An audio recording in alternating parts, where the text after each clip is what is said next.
This book is called Into the Forest by Anthony Brown.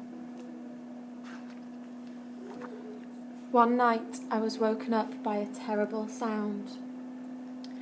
The next morning all was quiet. Dad wasn't there. I asked Mum when he was coming back, but she didn't seem to know. I missed Dad. The next day Mum asked me to take a cake to Grandma, who was poorly. I love Grandma. She always tells me such fantastic stories. There are 2 ways to get to Grandma's house: the long way round, which takes ages, or the short way through the forest. Don't go into the forest, said Mum. Go the long way round. But that day, for the first time, I chose the quick way. I wanted to be home just in case Dad came back. After a short while, I saw a boy. Do you want to buy a nice milky moo cow? He asked. No, I said. Why would I want a cow? I'll swap it for that sweet, fruity cake in your basket, he said. No, it's for my poorly Grandma, I said, and walked on. I'm poorly, I heard him saying. I'm poorly. As I went further into the forest, I met a girl with golden hair. What a sweet little basket, she said. What's in it? A cake for my Grandma. She's poorly. I'd like a lovely cake like that, she said.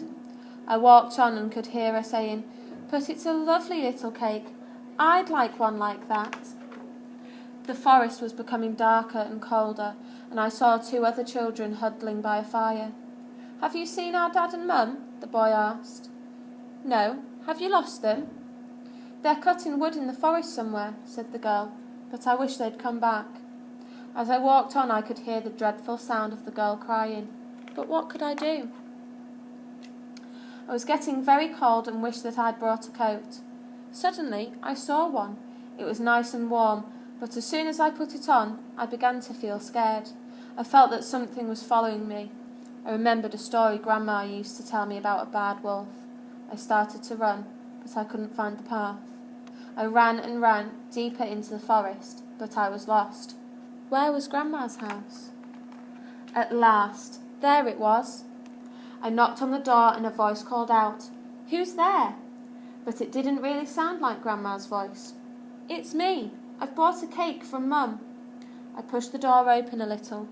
Come in, dear, the strange voice called. I was terrified. I slowly crept in.